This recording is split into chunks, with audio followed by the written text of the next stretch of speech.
I'm really grateful to Ramapo Elder Cynthia Fountain for starting things off in a good way. Can I give this to you and ask you to please begin things?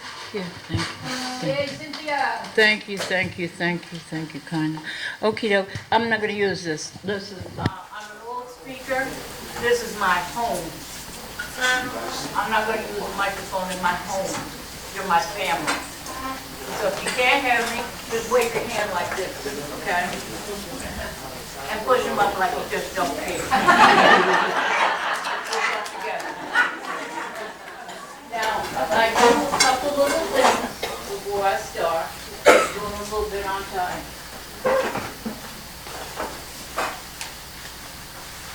This girl is one of my big ones.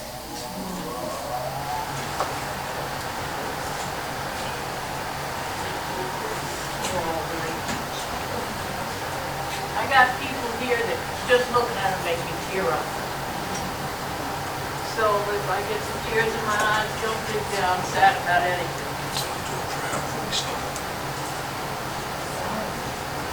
You want to do it? Okay, no, I talk different than other folks. Cindy, it's hard to hear you with that. You should use the microphone. Can't hear you. I really am not going to use the microphone. Cut the heat off and you'll hear me. Because this is a sacred space. Okay, I don't change being native in my traditional ways. I appreciate it and thank you for pointing that out. But that's when we make it our way.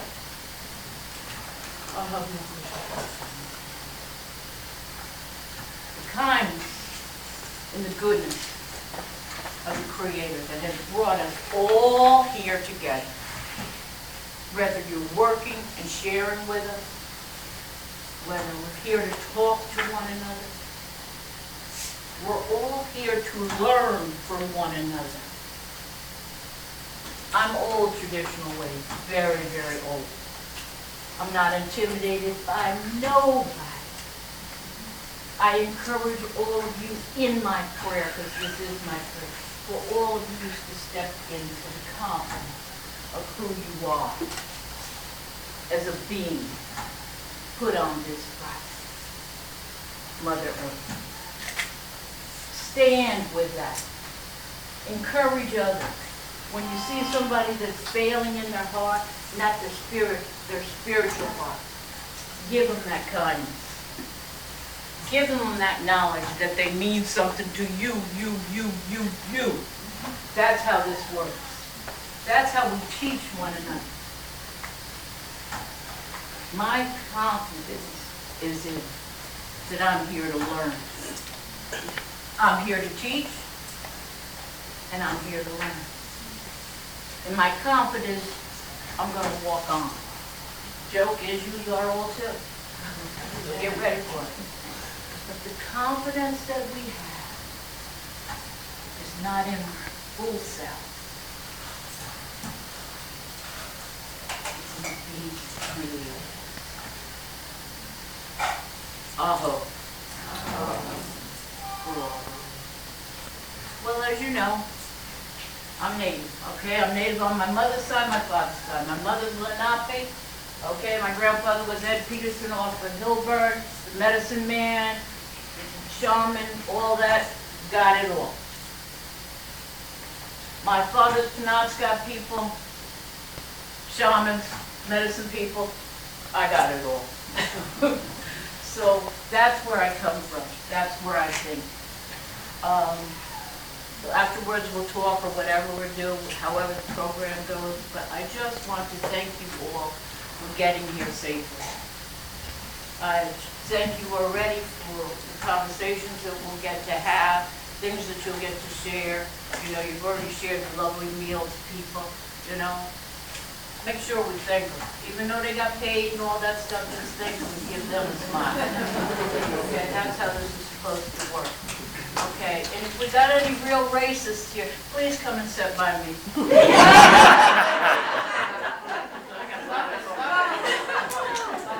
But I've always wanted to be one myself.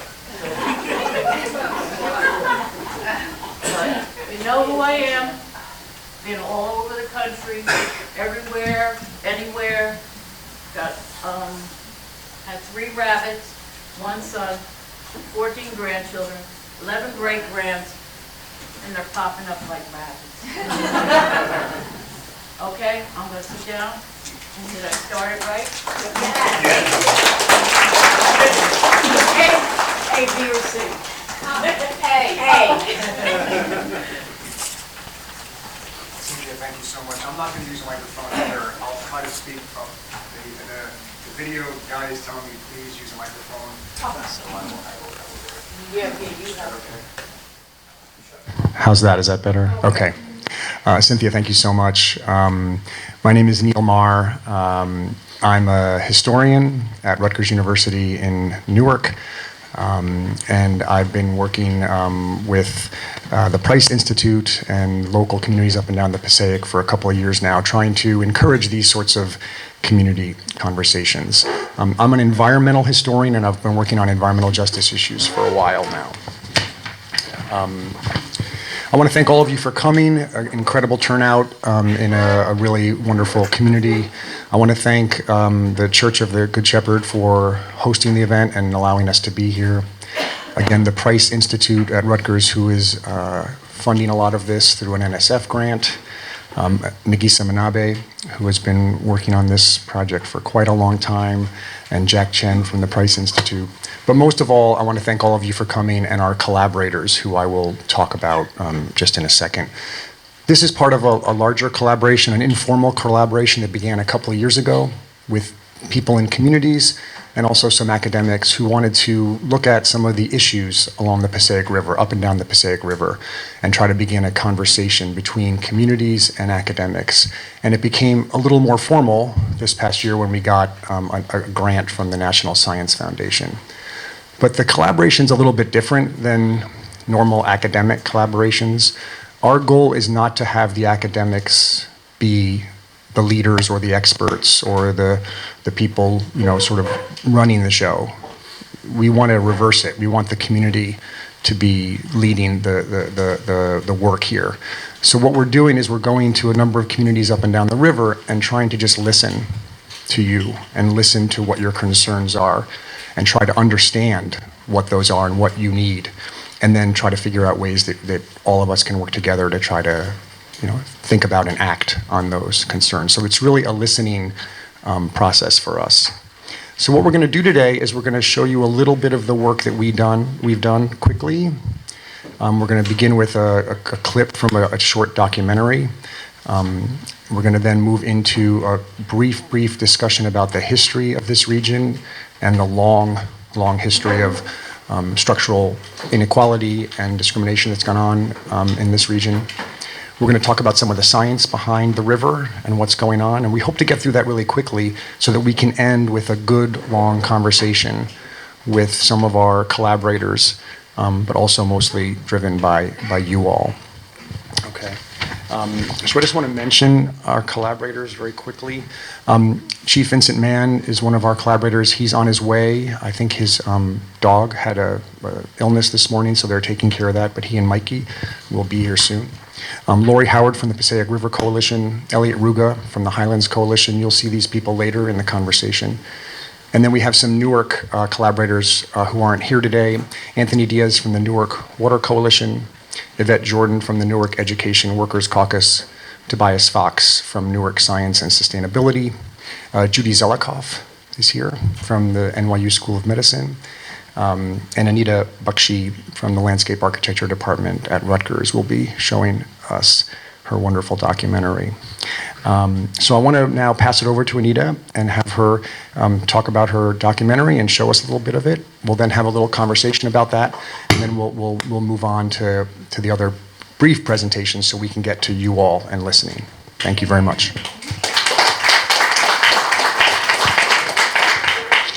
Well, thank you for the introduction, and thanks for everyone for being here.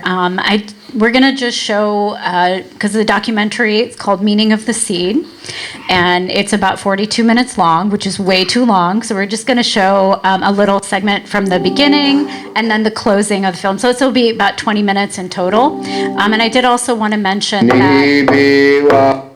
Oh, sorry, just really quickly, I'll also mention that we have copies. Many of you I've met before. I recognize a lot of folks from the exhibit at the Newark Public Library in 2019. And you'll remember that we had created a book called Our Land, Our Stories. We have the second version of that today. So will any Ramapo please be sure to stay till the end, or at least come see me and make sure you get your copy. We have a bunch of free copies to give away for that book, and any other folks who would like to purchase a copy that we're doing as a fundraiser, please come in and see me about that. And then also I just want to thank everybody who shared their work and their stories. Miss Fountain, for your beautiful butterfly story, which is also on the poster back there. Thank you very much. Thanks for all of those who came to see the exhibit in 2019 and those who participated in the filming of the Meaning of the Seed documentary. I want to apologize to all those who weren't able to make it. I know it's really hard to come out to those screenings and those events. But we have also an online digital exhibit in which we can keep updating that. So please come and see me and talk to me if you have a story that you want to share and also see brought into that part of the project. So let's take a look at about 20 minutes or so of the documentary.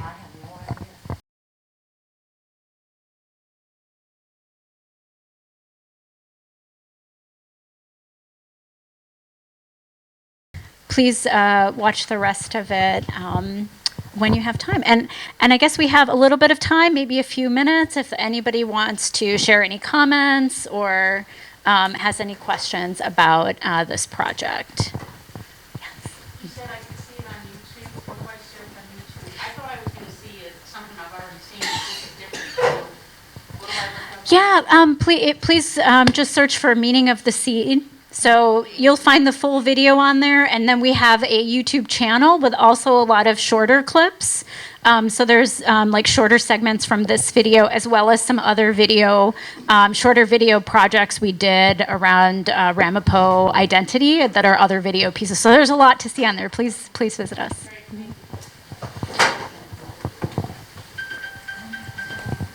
Hi. I'm sorry. I use Cert Liz. I'm Judy Zelikoff, and I want to thank you guys for including me in that wonderful documentary that you made. I feel very honored. I've been part of, as someone told me yesterday, I'm family. I've been part of the Ramapo, Lenape tribal nations and Turtle Clan for about 10 years. And I was aghast. I grew up in Patterson, and I heard, all the negative things about the Ramapo and the Turtle Clan and how not to come up to Ringwood because I'd get scalped. You can watch YouTubes that still describe this. And so it's my pleasure to have worked with them, to have worked with them and to help them. I've worked with other communities in Newark and Garfield and others, but this community is so special, and they need special things. And we all need, no matter what ethnicity we are, we all need to pitch in and help and work. And as Anita said, we're not here to tell you. We're here to provide you the resources that you need to address these problems. And we're happy to say, because around the church we found lead, that I had to convince the town of Ringwood and the mayor to say, okay, we'll clean it up. So some of the lead is gone, some of it's not. So everybody pitch in, and thank you, Anita and Rutgers and Jack, for a wonderful program and the wonderful things you do. Thank you.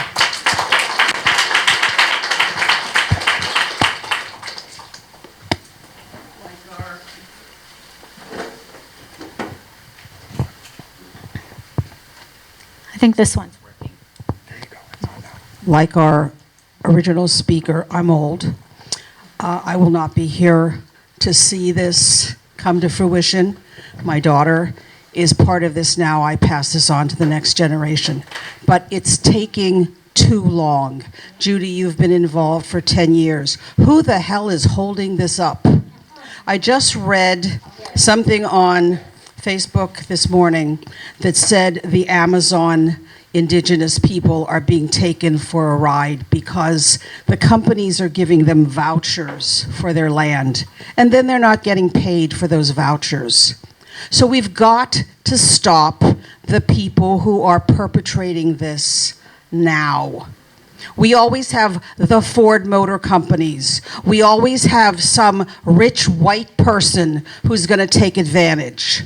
We've got to get them noticed. We've got to point fingers and make sure that the people who are impacted are no longer impacted.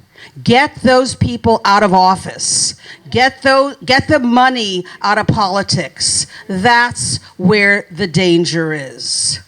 We don't have a planet B, as people keep saying. We have all these little cutesy little sayings. This is a matter of life and death. And as I'm not sure, Coach, Chief Man, what's your brother's name? Wayne? As Wayne said, we have to look to the children. We can't wait that long because they will grow up and it will be their children who will have this same problem because the people with the power don't want to relinquish the power.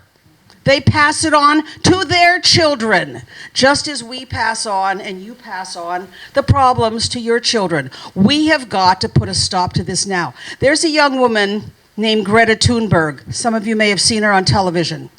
She was carried away from a mine in Germany because she was protesting getting rid of a town so they could expand the mine.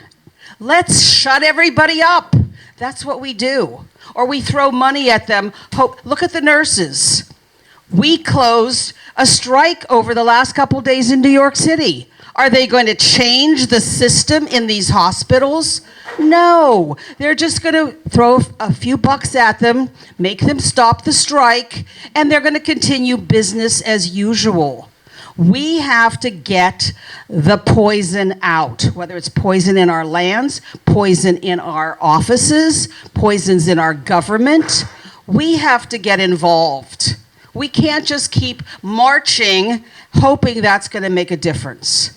So I challenge all of you, and as I said, I'm old. I'm going to be 77 years old. I don't have a lot of time left. Some of you have children. Some of you have grandchildren. Some of you have come to these things and you're upset. And then we go back to our normal routine. What can we do to keep this alive? That's where my challenge is to you. And I will do all I can while my feet are still on this earth. Thank you.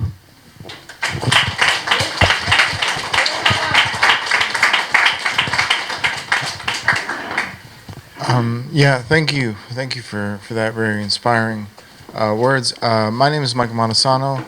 I grew up in Cupsaw, not too far from Upper Ringwood. Many of my hometown friends are from, Upper Ringwood, around Polinape. And I'd like to ask a specific question about this decision to cap the site, because I grew up here, but I was living in Indiana for many years. And I was at first confused and then outraged when I saw the photograph, which is featured here, of Viv Milligan on her knees begging this man not to cap the site and actually clean it out. It was completely, it's degrading. It's morally degrading to all of us. To me, having grown up in Cupsaw, but to all of us, that looking at this, I became aware of the site in 2004 when a lot of interest came, and I'm looking at this photograph in 2019, 2020, and I see her begging this. I feel like this man should be on his knees begging for forgiveness. So could we learn about specifics of are they going to cap the site? How do we prevent them? How do we make them actually clean it all up? What are the efforts there? That's my question. I see former Ringwood Mayor Venkatal here. Do you want to speak to that? Hi, everybody. My name is Venkatal, and I was the mayor of Ringwood when the Superfund site became relisted. And I started working with the community at that point, and it's been one of the best things of my whole life, just being connected to the community and Vivian. But anyway, Um, it's the borough of Ringwood. The politicians in Ringwood, they turned a blind eye when the dumping began. They stopped the cleanup. We were moving forward to have the site cleaned up. They got back in power in 2007, 2008, and they stopped it. That's the problem here. And the only way to make a change is to change the borough council in Ringwood. Period.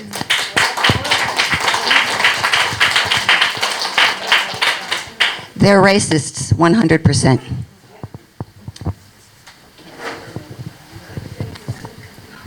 Hello, thank you. My name is Karen Post.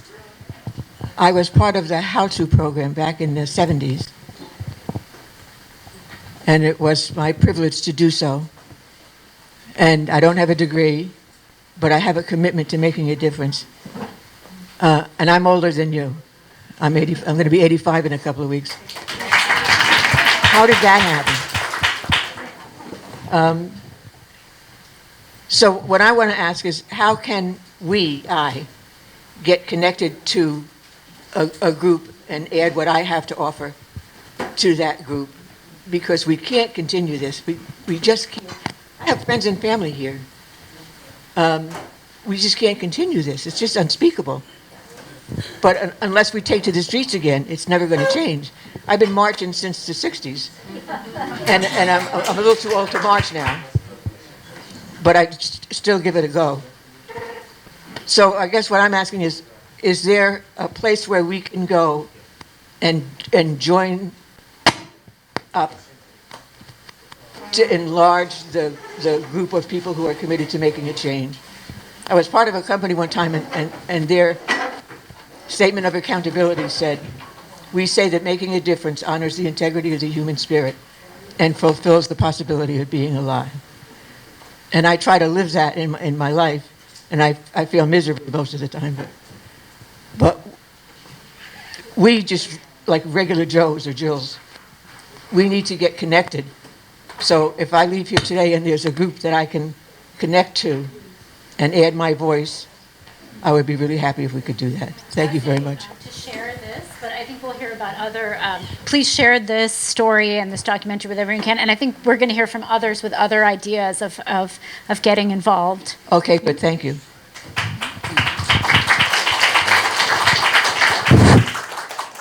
My name is Tony, and I live at Ground Zero. That's what you have to say now. But I noticed in the video, the update to the video, all the construction work that you've seen there is across the road from my house, where some of the chemicals were dumped.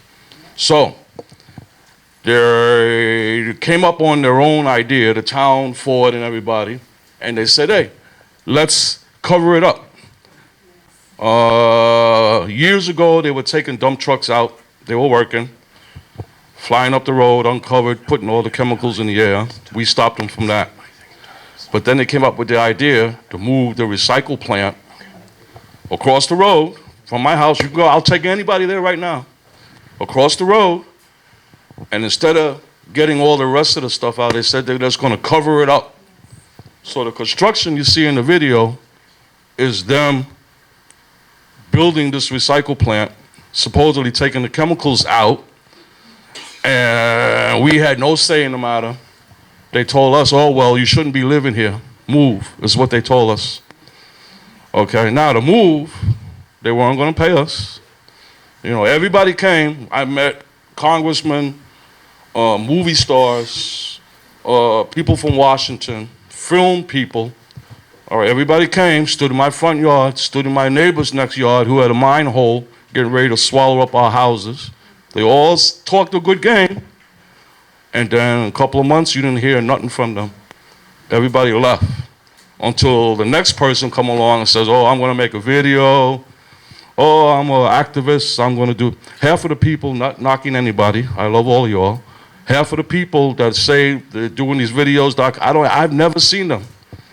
All right, and I live right there at Ground Zero. All right, we're doing it. All right, well, how much money are you making? All right, they don't give us anything. Chief Man and his wife, his help, they come. Thank God for Chief, because he comes and he brings us turkeys, he brings us stuff for the house, you know, but he's the only one. You know, Robert Redford's brother came, shook my hand and said, oh yeah, I'm going to be there. What do you need, Tony? What do you all need? And what happened? He left. He hasn't come back since. So the only thing that happened, I see the video, nice video.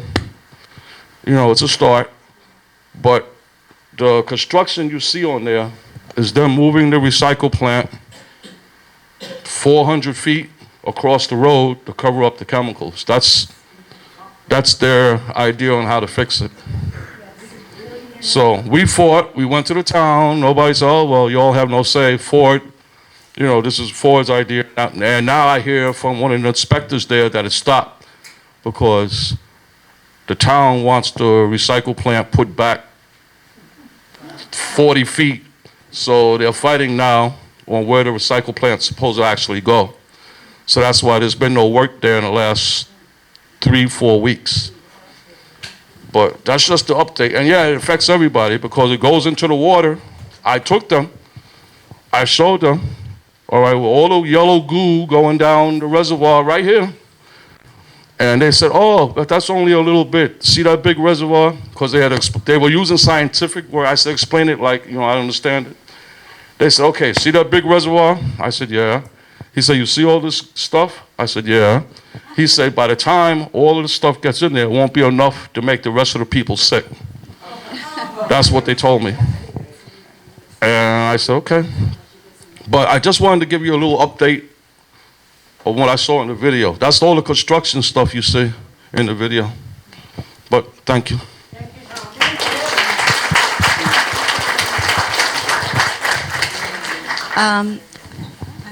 Is it on? Okay. About the O'Connor landfill where the contamination being covered up, which was supposed to be excavated. What happened is they started moving the toxic soil around, and they were going to consolidate it and to the center of the site, then they were going to cap it over. And you have to understand, all of this contamination is on top of wetlands, period. You know what happens. If you look at a map of Ringwood, it's all water. It's all water. So anyway, they started working on this site, on the O'Connor landfill. There's hundreds of thousands of tons of contaminated soil there. In late 2022. In February, they had to stop because there was a realization, so they have not been doing any work at that site for almost a year because there was a mistake in the measurement of the mean sea level. So there is a discrepancy between Peters Mine Road and the O'Connor landfill of 1 to 4 feet. What are they going to do? There's no new plan. It's going to cost a lot of money. Who's going to pay for it? Do they have to reinforce Peters Mine Road? Who knows? The borough manager, I won't get into that, he basically said, oh, maybe it's going to be better for the people because they won't see it as much. They won't see it as much. There he is acknowledging that it's not a good thing for the neighborhood. So I go back to the borough of Ringwood. It's their fault, 100%. The EPA could have overridden this. They did not. Ford, the EPA, the DEP, and the borough of Ringwood. Bottom line. And as far as the contamination out in the parking lot, they covered it up. They didn't remove anything. And they were quick to cover it up because I bet you there's toxic sludge under there. So that's what they do in this town. They cover it up. Yeah, I think absolutely right about the accountability. I really appreciated Wayne Mann in his discussion, the talking circle, when he said holding the governor accountable, especially because we have this new EJ law in New Jersey, but I haven't seen any changes happening here in terms of that.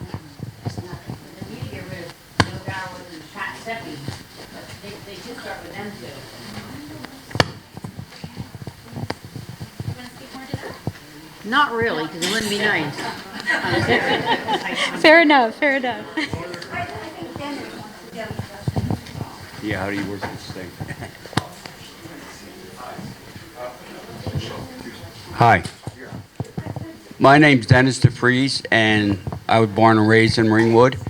And I used to work for the borough. I worked for the town for 40 years. And I seen, like, the town always blamed Ford. It wasn't only the Ford, it was the town also, because I worked with them as an employee, and I didn't dare to say anything. If I did, I'd lose my job. But now I can say what I want.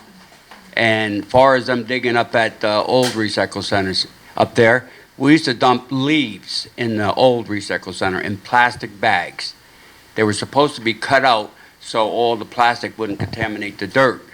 So what they did, some of the lazy workers didn't want to cut them out. Of course, we had a big container to put them in, and the supervisors wouldn't do anything. So they buried it into the ground. So I was talking to the guy that represented Ford, Brian Busa, and they went before they made the site, and they drilled the hole. When they drilled down, I said to Brian, Brian, I know what you found when you first drilled down. He said, what's that? I said, you found plastic. And he looks at me with this look like, how did you know? How did I know? Because I was there for 40 years and I seen what went on. And also, I went up to the recycle center. A friend of mine told me that they were building a new one, so I went up and I checked it out. Boy, the first time I went up, I said, it's not too bad. I said, it looks pretty good. They're doing a pretty good job. Then I went, about maybe 3 weeks later on, I went up, and they were taking dirt on. I looked down at the end where the EPA is supposed to uncover everything, and all the rocks and everything in there were black. Now, put two and two together. When you dig all that dirt that was on top of contamination, your recontamination is coming up to the surface with the dirt. I don't care how much dirt you put on top of something that's contaminated. It's not going to cover it. I mean, that's only common sense. And then one day I followed the truck, which I don't understand the people. They're all my people. I don't understand. I followed the truck one day, and I see this little yellow pickup truck with the light on. So all of a sudden I'm saying, what's that little pickup truck doing? So I said, let me follow it. I said, I'm curious. I want to see what's going on with that big dump truck behind it. So I went up to Petzel Drive. I followed it all the way up to Petzel Drive. They had a gate. They went all the way at the end of Petzel Drive. They had a gate. They were taking that dirt that they dug up out of that contaminated dirt and dumping it up in the back of the people's houses. And that is the truth. And I can prove it. They even gated it up so you couldn't get in. They locked it. And I saw everything. I'm like, this is ridiculous. I mean, the people have got it bad enough now, And the deal is that I worked with Judy Zelikoff for a while, long time. Her and Nosa, my friend Nosa, a student of hers. And we done a lot of testing around all these areas. And I'm telling you, the areas are contaminated, very bad. We took air quality tests, we took dirt samples, we took water samples, plant samples. Deer's going to eat the leaves. If you shoot a deer, the contamination goes into the deer. And the deal is that, I used to hear stories about some of my nephews shooting a deer, and they had all these tumors in it. I'm like, what? I said, don't eat that. And Ringwood State Park, I got to say it, I don't care if the state hates me or likes me.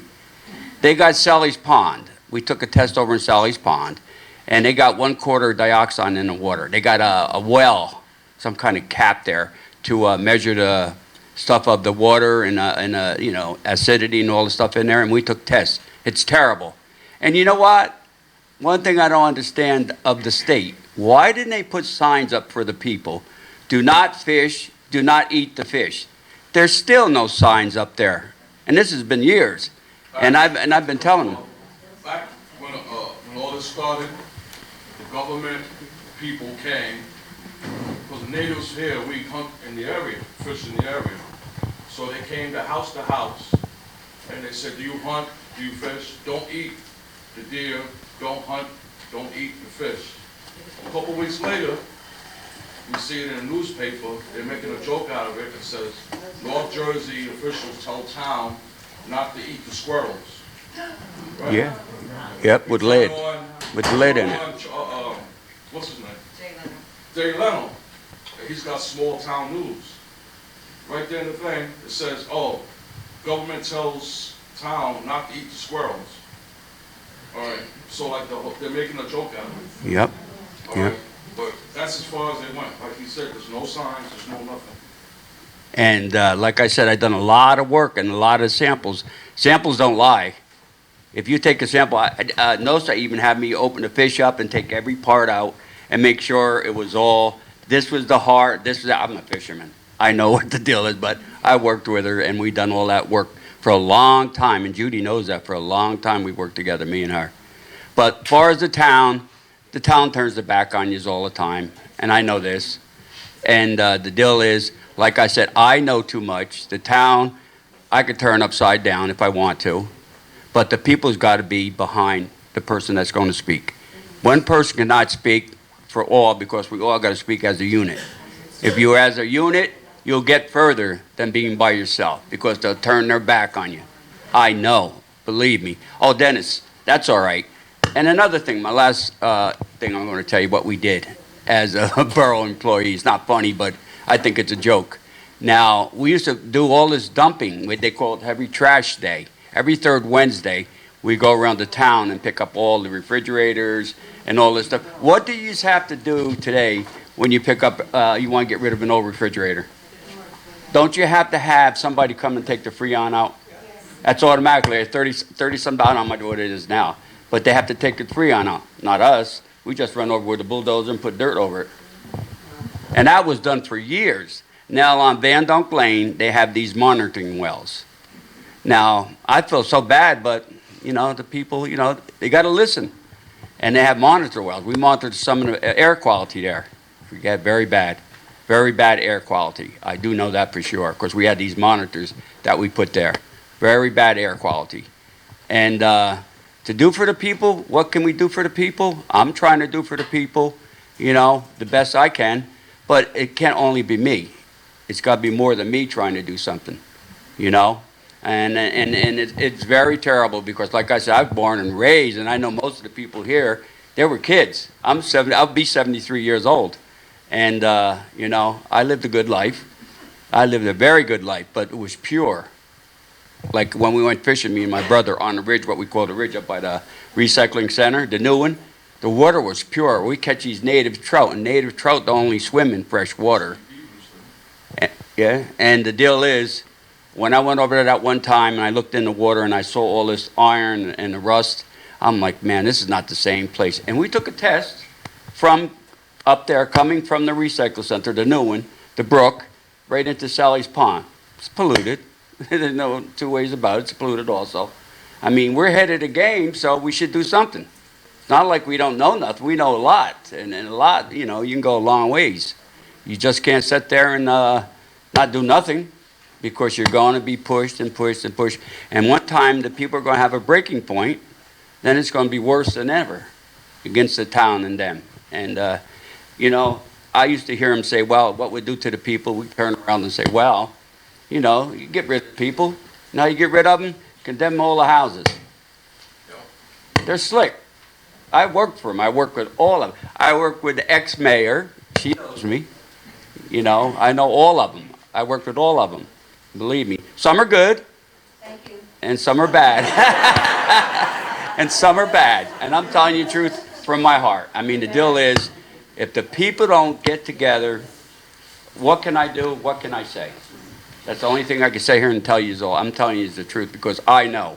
I know a lot. And one day, I'm going to write a book. When my book comes out, the town is going to explode.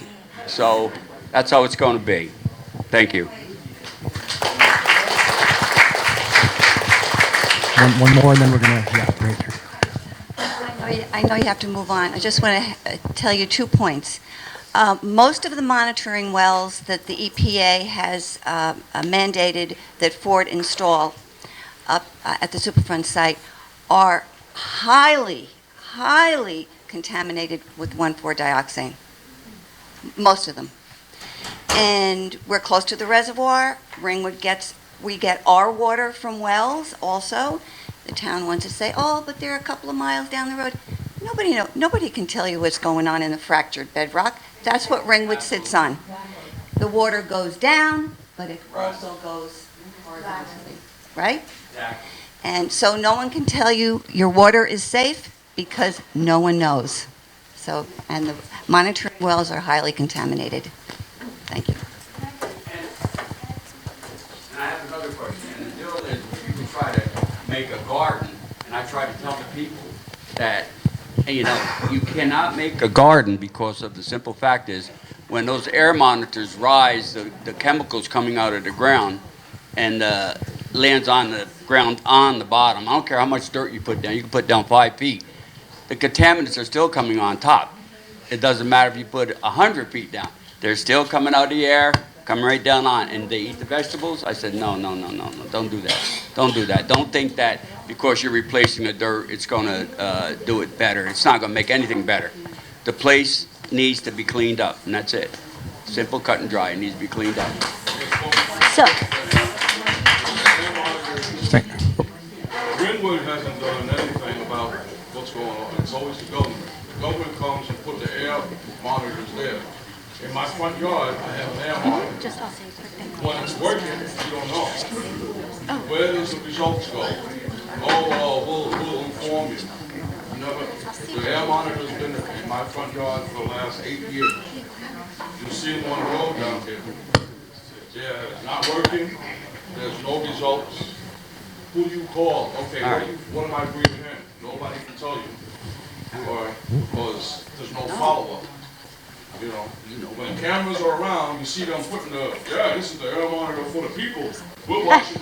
And then once the cameras are gone, I had to pick the air monitor up because it was laying in the road. thank you. So I wanted to tell you that we also put up air monitors for NYU School of Medicine. And that's the work that Dennis DeFries helped us with in a citizen science, because it's about you. It's not about me. It's not about us. It's not about the school. It's not about the academics. It's about you. And so when we got the data with Dennis, and we analyzed it, and we went back to the town to, first we went to Joe Gowers, really a useless person, and then we went to, what's his name, from the town? Scott Heck. So he seems to think he knows a lot more than scientists do. And he would not listen to the data that we had.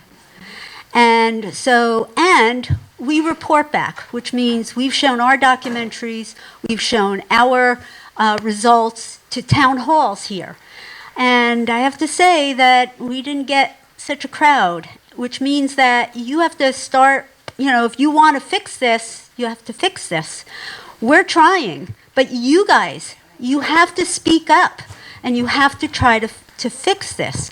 So what we managed to get him to do was to just, he's done nothing about the dirt around the church, which still has lead and arsenic, and we told him that all you have to do, at least, is to determine how deep the lead and the arsenic go, because we took topsoil, and then you can replace it, or if it's not that deep, you can put mulch on top of it, but you have to keep the kids from playing.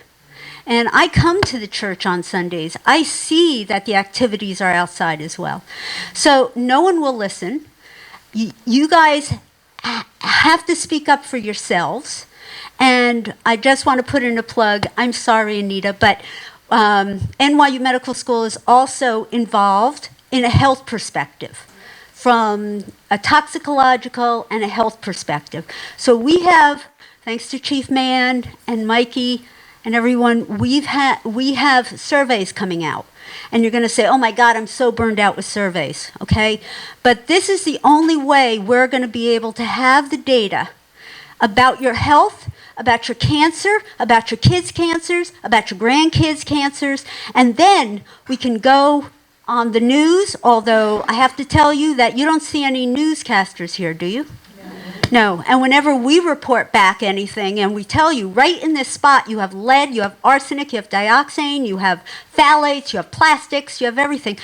We called the Record, it used to be the Record, now it's newjersey.com. Nobody comes. Nobody comes. And when I called them and sent them the data, nobody published it. So it's an uphill fight.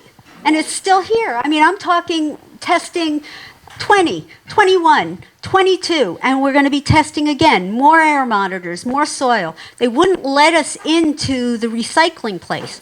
We got stopped, and we got told to turn around because we were there with our little baggies trying to collect soil and everything else. What's there can kill you. What's there can kill you. And more than that, if you had children, if you were pregnant, if you were going to have babies or whatever, those children, these chemicals get through the placenta, get through into the fetus, and then they demonstrate health effects later in life. We know that. That's what my lab does. That's what we do. And so I just want to say, it's time, as I learned 10 years ago, to put your money where your mouth is. And there's so many people that I see come walking in here and everything else and say, we're going to help you. Really? What are you going to do? We're still waiting for some people to help the church put a new sign up because it's falling apart. So if you want to help, you have to step up and you have to really mean it. Okay? So I just want to say we are moving on. We are doing other things. We want to know your health. We're going to be giving you money to do the survey. We're going to ask you for blood. We're going to ask you for urine. We're going to test them. We're going to give you the results. And I just want to say, to your point, Tony, you guys, meaning the Ramapo, you own the data.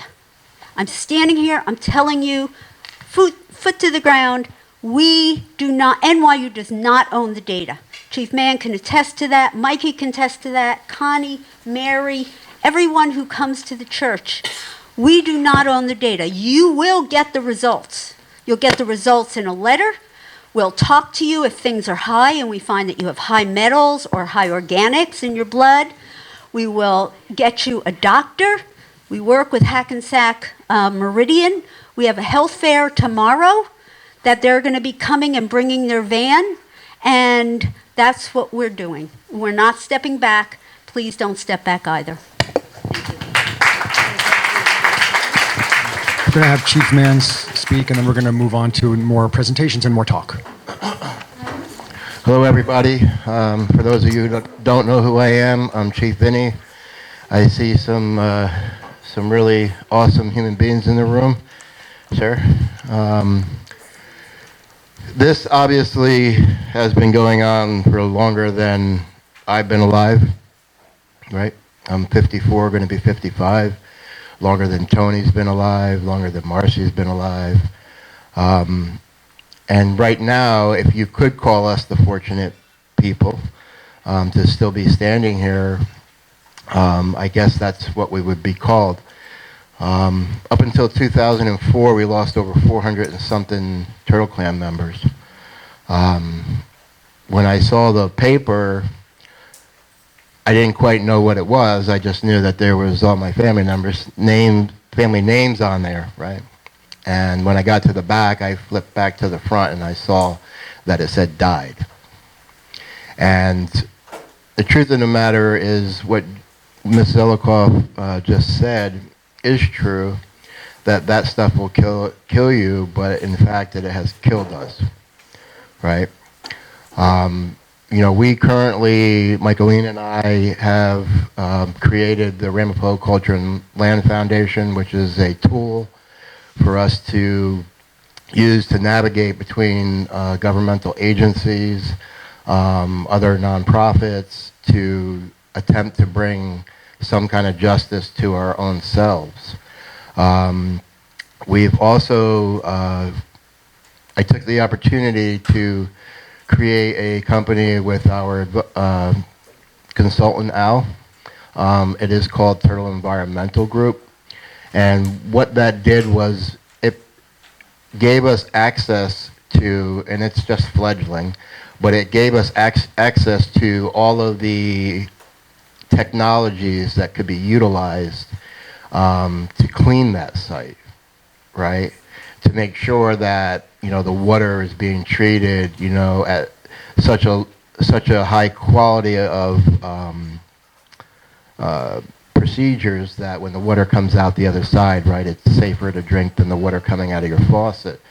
You know, to taking toxic waste that's in the soil that they have chosen to leave there, to kick it down the road, to actually take that and make it into an inert material that could be then utilized, you know, to be put back into building structures.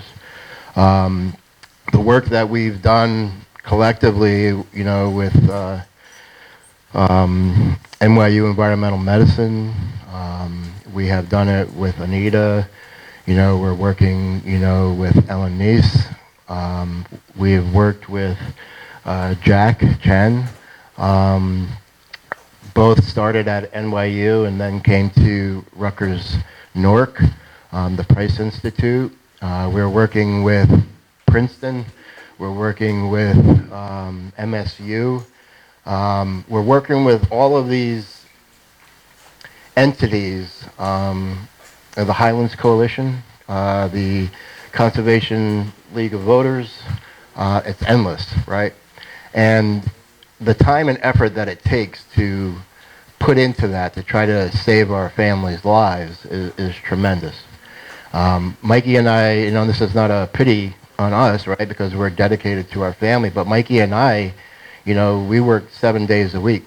You know, we're working in the middle of the night. You know, when I did have a regular job, I would just say, hey, I gotta go, brother, you know, and would go and do it. We forged, with our lawyers and Al Hendricks as our consultant, a relationship with the state of New Jersey. And we are actually in dialogue with them, right, and pushing as hard as we can push, because we have to have a friend, right, in all of this. Who is the ones that did the least amount of damage to our people? You know, and who can we utilize the things that we know that they did or didn't do, right, to put pressure on them to do the right thing? We're fighting right now to be included in those discussions behind closed doors with the EPA, Maximus, DEP, Ford Motor Corporation, and so we're making those efforts to bring help to the people. We haven't stopped.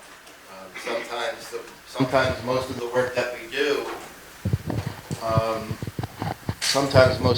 we do, is, you know, behind the door, right? And it's not that we don't share that knowledge so people don't have it.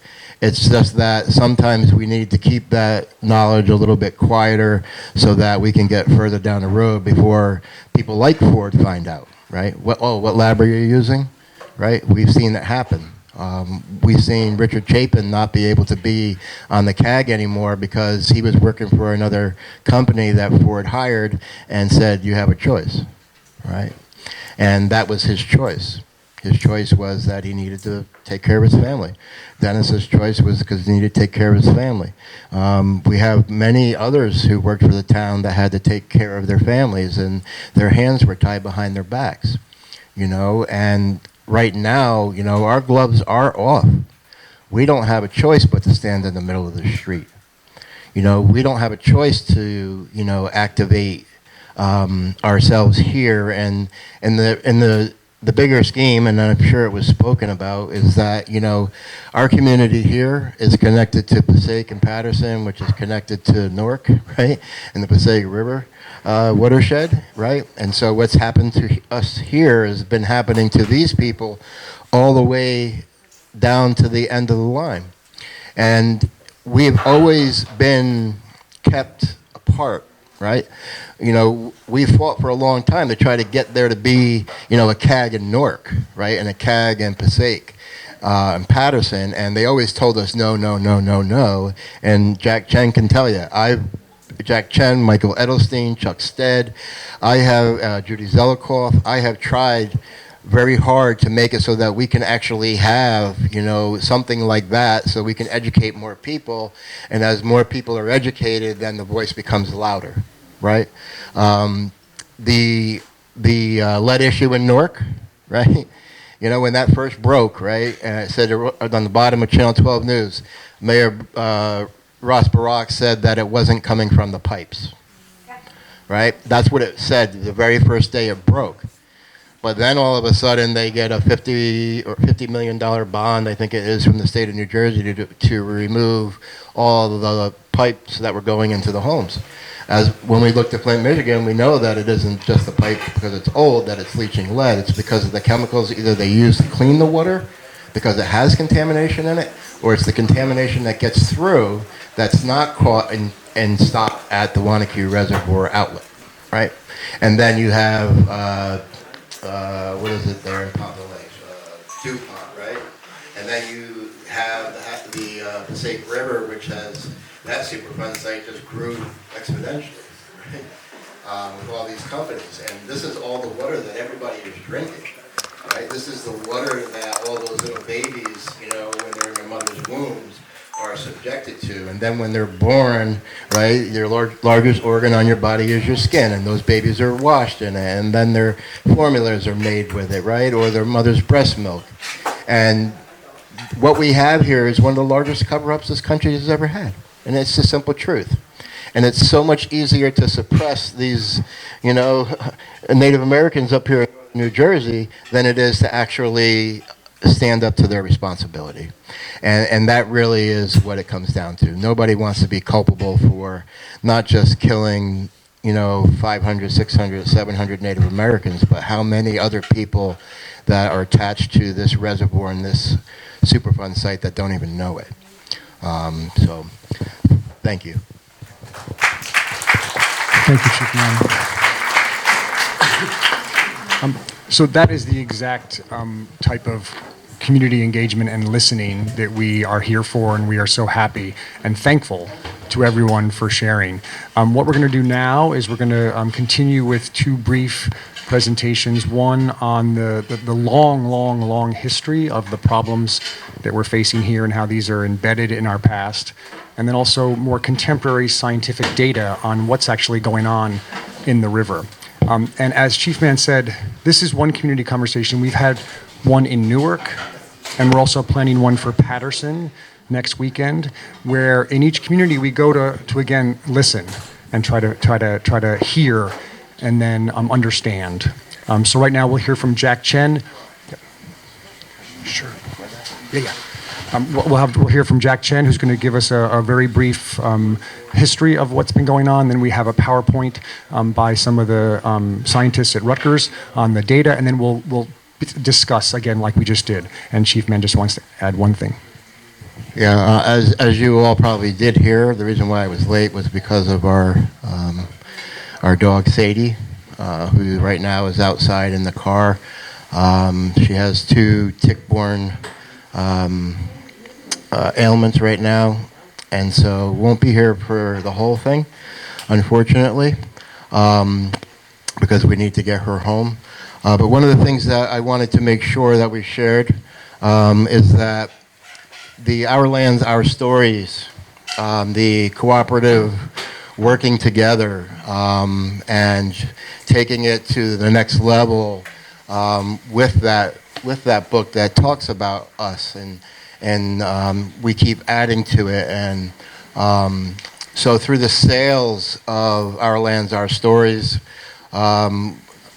we have collectively ourselves, along with Anita, have received about $3,600. And so if Val and Aunt Mary can come here for a second. Oh, there she is.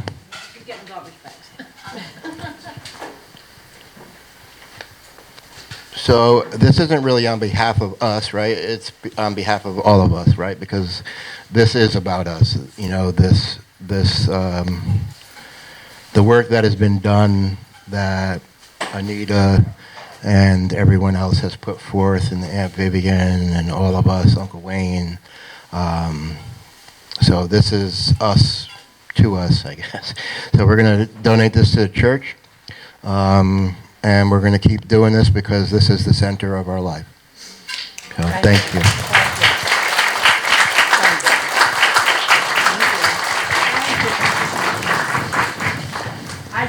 say, I know if Vivian was alive, she would be so proud to be here. I was very happy to be her friend. We were best friends since I was 12 years old. She fought long and hard. But the best thing is, they developed a scholarship fund in her name, and I just think that's so wonderful of her. She did everything to us. What we didn't know, we got from her. She's the one who went around and attended all these meetings and tried to find out and try to fight. So when you saw her on her knees, because she cared, she really wanted to help us. So, we love you, Viv.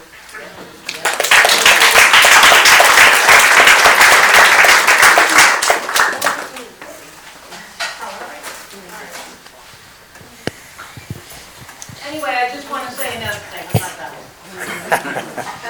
You know, I know there's a lot of rumors going around and everything. First of all, these two people that I'm working with, first of all, my cousin Dennis, he's absolutely wonderful. And there's nobody like Chief Vinny.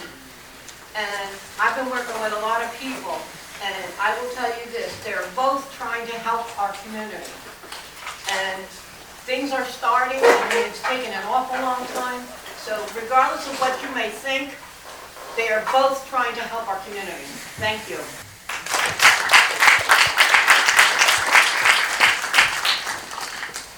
Hello, everybody. My name is Jack Chen. I hope you can hear me. Can you hear me okay? Okay, great.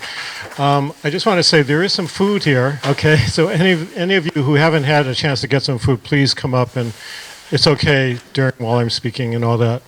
I just wanted to explain, why I'm here. I'm Jack Chen. I'm the director of the Price Institute at Rutgers at Newark. So I first want to just say thank you, all of you, for just being here, and I'm deeply humbled. I'm really just so impressed. Just hearing what you're saying. I mean, I've known Vinny and Mikey for a while now, and they've always told me that this is an amazing community, and it's just so clear. It's unbelievable. So I had a chance outside to just talk to Catherine a little bit. I'm just so delighted to hear what you're saying and meet you in person. I just also wanted to say that some of you may be wondering why this Asian guy is here speaking to you, okay? And I can go into that as much as you want. You don't care, okay. But also, I should just say that the only reason I was born in this country, I'm the first one born in this country. I'm one of those babies that's considered an anchor baby because my parents could not stay here because the eugenics laws and because of the anti-Asian laws. So the only reason I was born here is that at that time, which is not true anymore, if I was born on American soil, my parents could stay here. I had older siblings who were already here studying. So there's a complicated story in which Asians have always been perceived as foreigners. In some ways, it's almost like the opposite of the Ramapo people who've always been here but also not acknowledged, right? But I think it's really coming out of that place that has really had me understand why this story is so important. And third, I should just say that as a historian, I'm a storyteller. Now, we know there are fiction storytellers and there are nonfiction storytellers. I try to be a little more on the nonfiction side, in terms of really basing this on what we study, what we know, and also into the deep history that really acknowledges indigenous knowledges and how indigenous people have been so deeply connected to the land that they know so much more for so much longer than a lot of the scientists who are testing the water, this or that. All that is important. I'm really just saying that this is based on the kind of Western trained history that I was brought up in, but that's also important because, as Vinny was saying, part of what we're trying to do with this grant, and this is just a planning grant, we're just starting, but with the implementation grant, that we're hoping that part of why we're listening and learning and trying to understand what you're telling us is that then we can begin to really connect the story up here with the story in Patterson, which is next week, and the story in Newark the week after.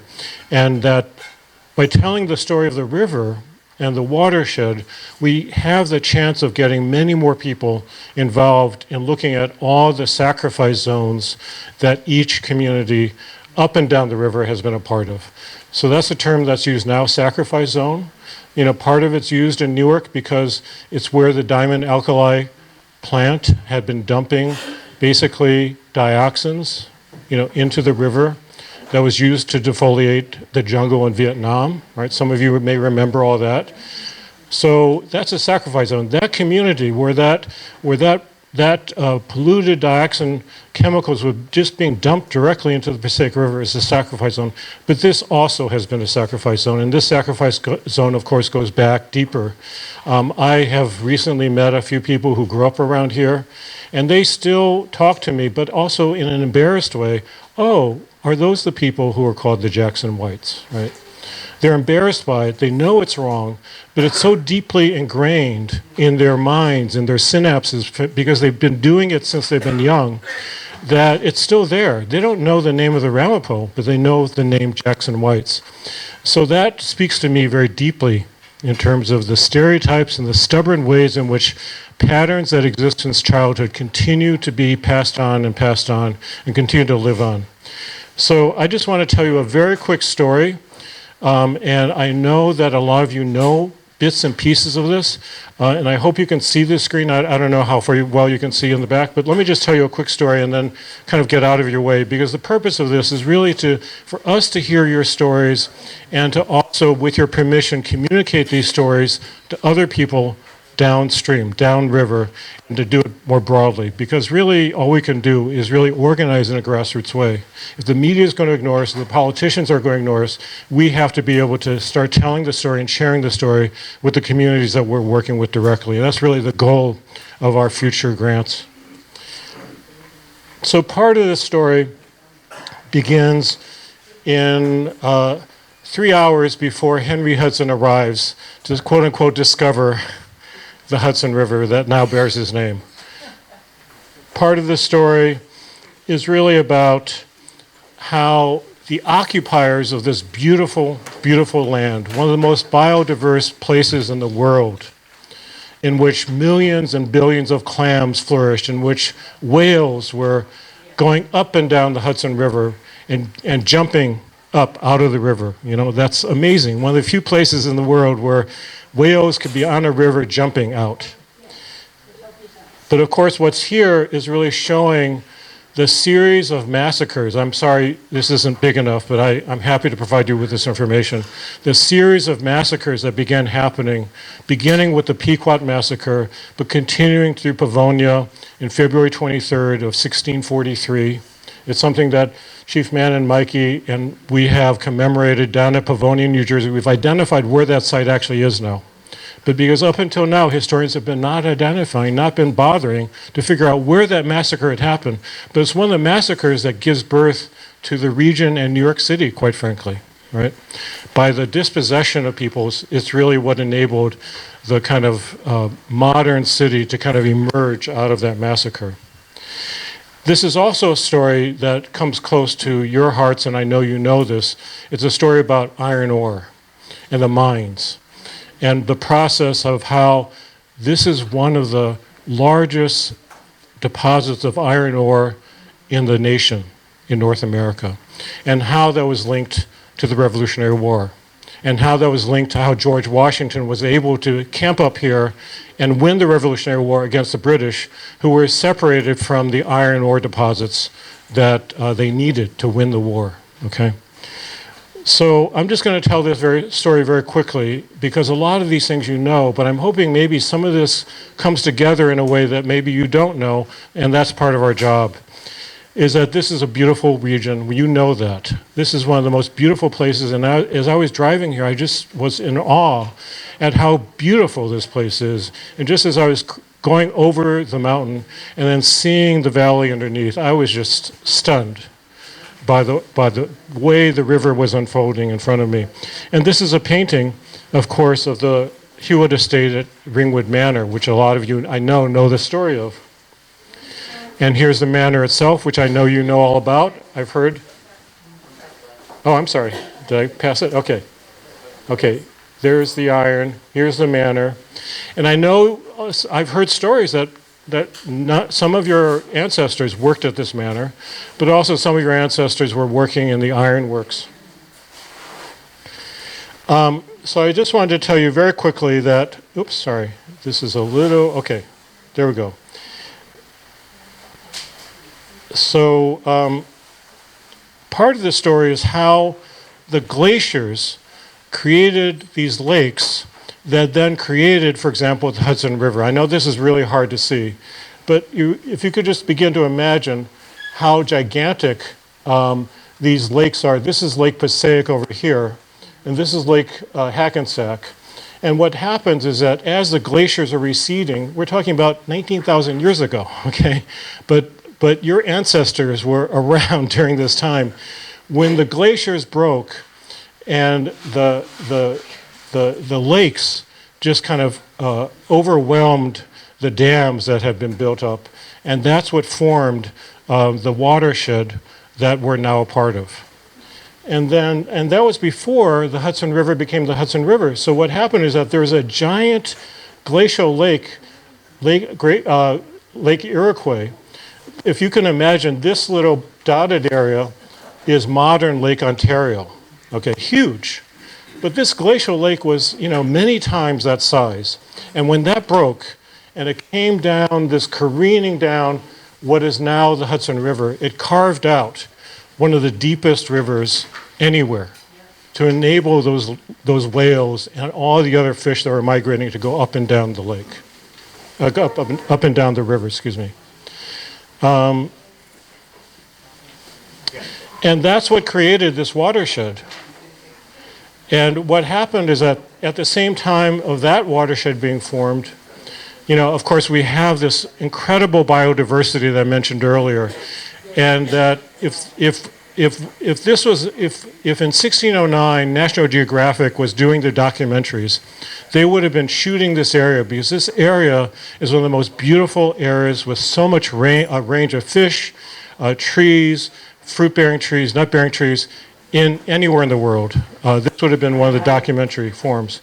But it also was a place in which not only the watershed was there, but also the greatest iron-bearing area anywhere in North America, more than Pennsylvania, this part of New Jersey. And this is hard to see, but all these numbers in these yellow circles represent how many major deposits of iron there were in the ground.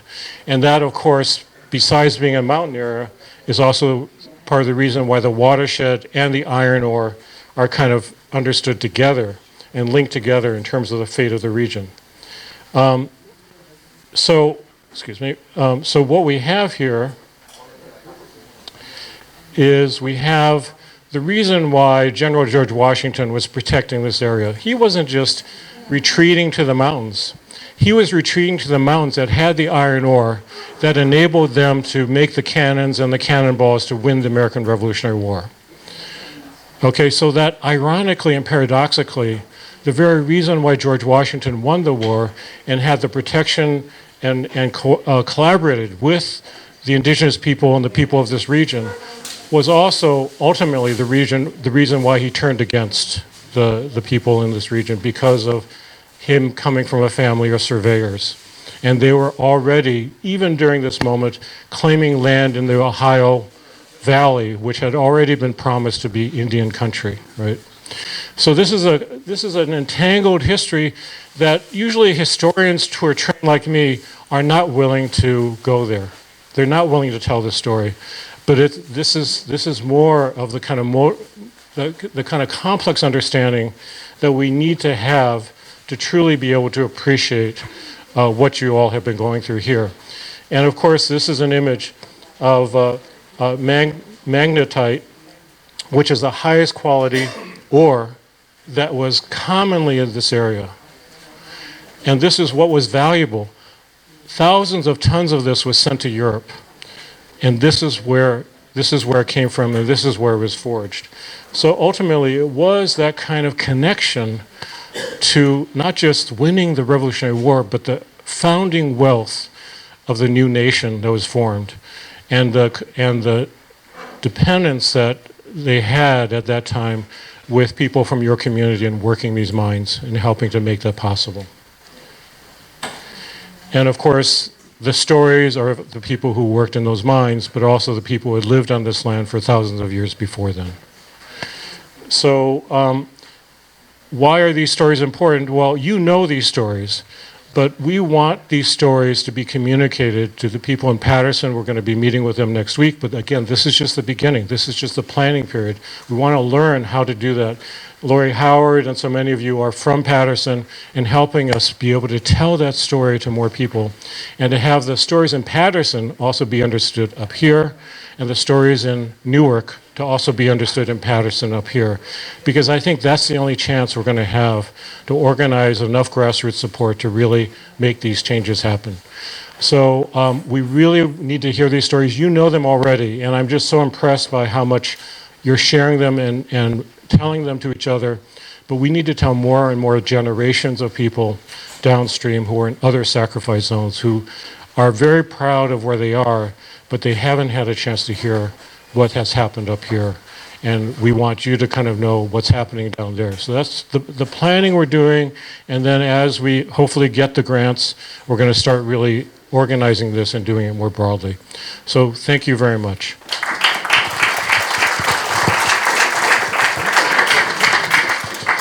Thank you, Jack. And we'll, you want to? Can I add a comment? Absolutely, absolutely.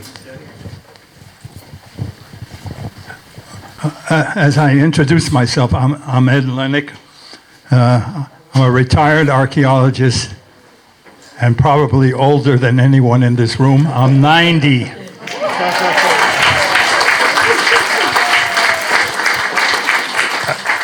I have spent the last 50 years studying the Indian history of this area in the northern New Jersey, southeastern New York area.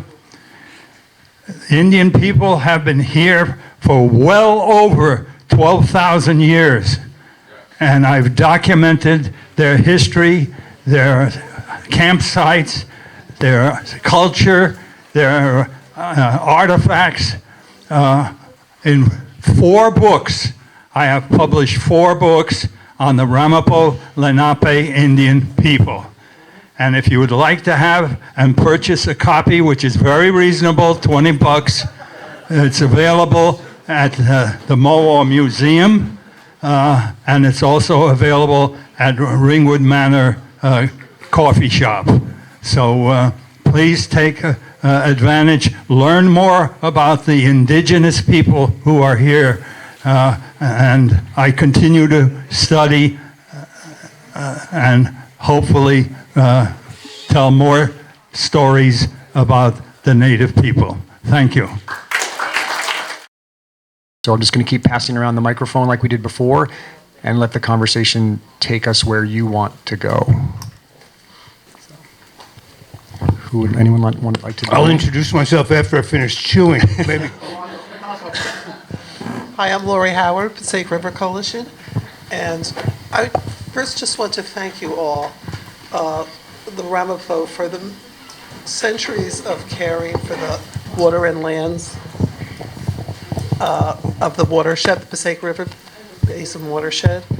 And we are here to listen, and this really is a starting point, I think, to get the whole region involved in understanding what has occurred here, and to make changes and get that accountability that has never been in place. And we start the fight, if you will. You still chewing? Hi, everyone. I'm Amy Rowe. I am with Rutgers Cooperative Extension, which is the outreach arm of the university. So we take the science and all the information out in the community. So I'm here in Essex and Passaic counties, and I just want you to know that Rutgers fully embraces this community, and we want to help as much as we possibly can. We want to educate more and more people so that you have as many people as possible working with you in this fight, because as Chief Mann said, like Newark and Patterson, get focused on because they're loud, they're noisy, they're organized, they know exactly what they want. And we need to do the same thing here and have everybody working together. More people need to be educated about this. I've been sitting next to people that said they never knew about this problem, even though they've been in the area for a long time, and that's an issue. If more people know about it, then more people can help fight. And so that's what we're here to convene and to continue that work that everyone that is in the know has been working on. And my name is Elliot Ruga. I'm the Policy and Communications Director for the New Jersey Highlands Coalition. And we advocate for the protection of the natural and cultural resources of the New Jersey Highlands. And this is a very important part of the Highlands. And the Ramapo people are a very, very important cultural, natural, and people resource for us in the Highlands. And we are committed to representing all the people who want to protect these resources. And that is why we've invited Chief Mann on our board. He's been a board member for over a year now, and we really do have a great relationship. And out of that relationship is a film we'll be showing a little bit later, The Way of the Ramapo. But as we're all saying, we're here to listen to you, what your concerns are, and how we can listen to each other across the basin and come together and amplify our voices. Because we work with municipalities, counties, regional authorities, state government, and federal government to make sure that they do the right thing, that we elected them to do something there besides just keep up the status quo. Things need changing, and let's be the change agents. Hello. One of the things I've always heard is follow the money. Who's sitting on the money to make all this stuff happen? Who's the gatekeeper that, I know with climate change, we need a lot of people that are willing to sacrifice and change the way we're living with fossil fuels. Nobody wants to do that now. We keep kicking it can down the road. How can we get this to happen now?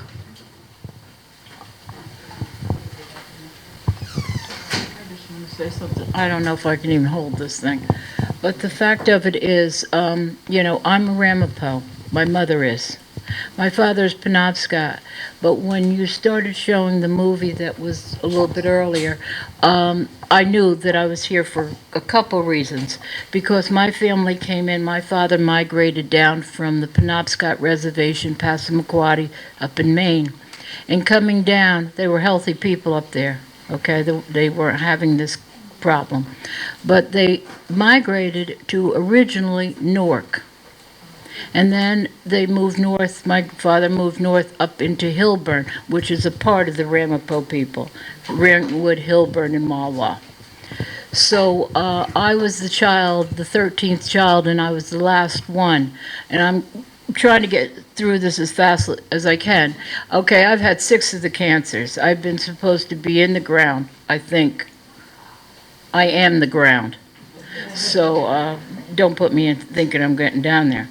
But the fact of it is, I'll get there soon enough. But the things in my 13, being the last child of 13, there's only 2 of us left.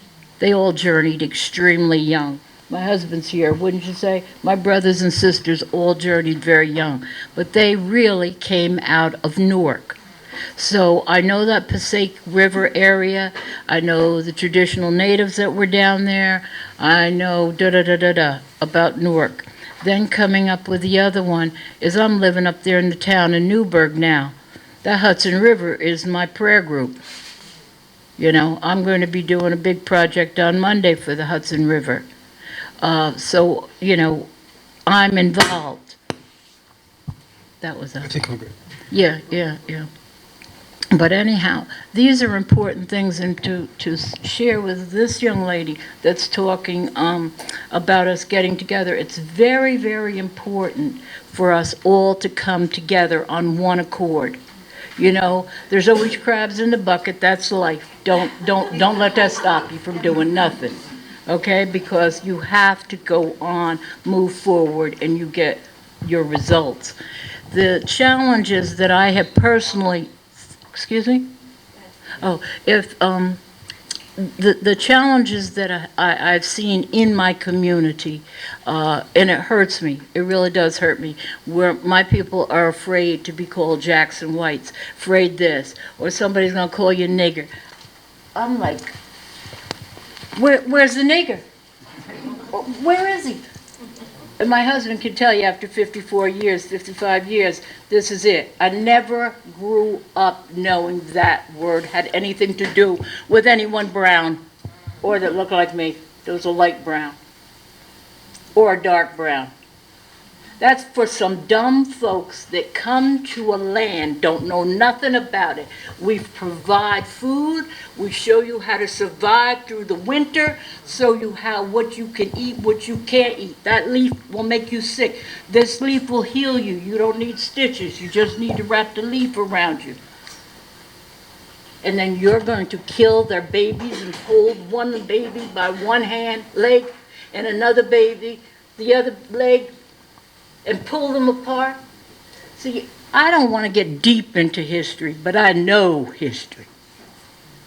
That's what I've been doing for the last 70 years, is draining it out of people, old people that I was with and around. Now, hate me because of it. Don't hurt me.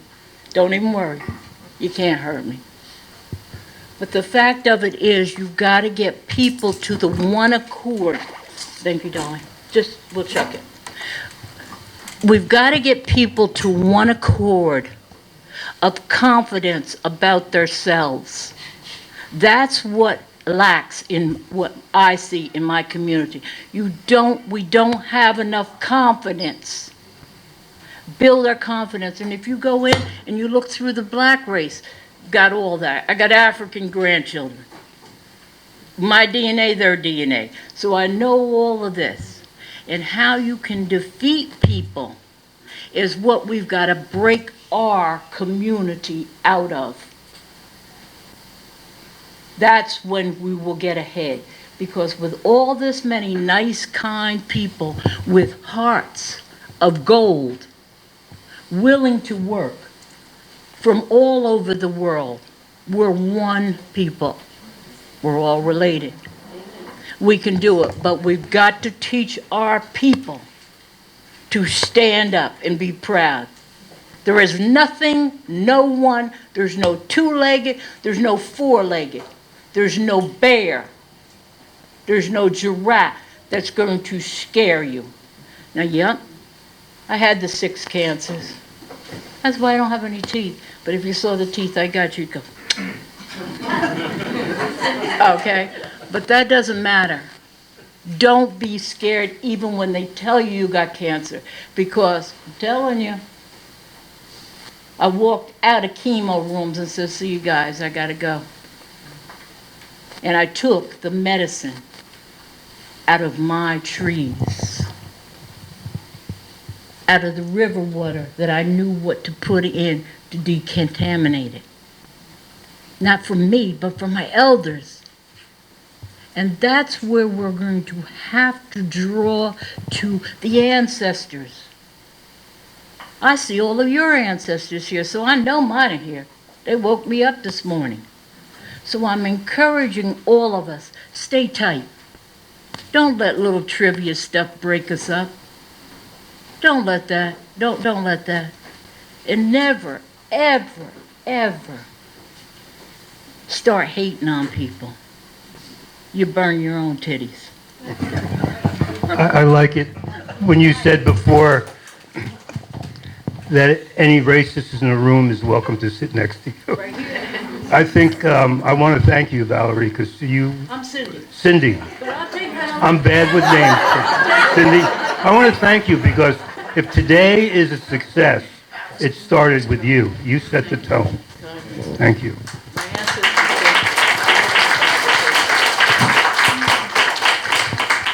Hi, my comment is, can you hear me? I know that a lot of times when people in the area hear about problems with the water, they think, oh, that's just those people up in Upper Ringwood. So they don't realize that it's their water as well. And I think once we get people to realize it's their water as well, then they'll be in the fight with us. And unfortunately, I think the way to do that is to leave us out of that agenda, because once they think it's us, they're gone. They're out of it because it's those people, and they're always complaining about something. And once they know it's theirs, and they get involved, and then we get involved, I think that will make the big difference. Right? So maybe that's the way you should go. Just start, and I don't want to say white people because it's not just white people, but other people, not us. You know, focus on them a lot more. Well, the water in New Jersey is owned by us, by the people of the state, and it is held in trust by our government, by the state. And we have to exercise that stake and hold them responsible for it, because it's not theirs, it's not the water companies, it belongs to us. Does it belong to Nestle's? Nope.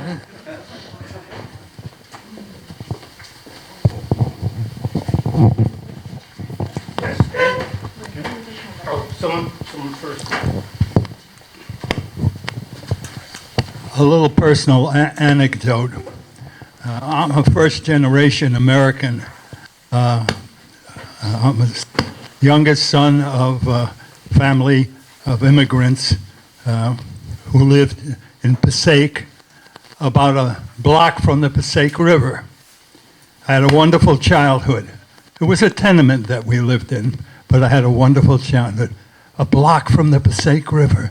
Can you imagine?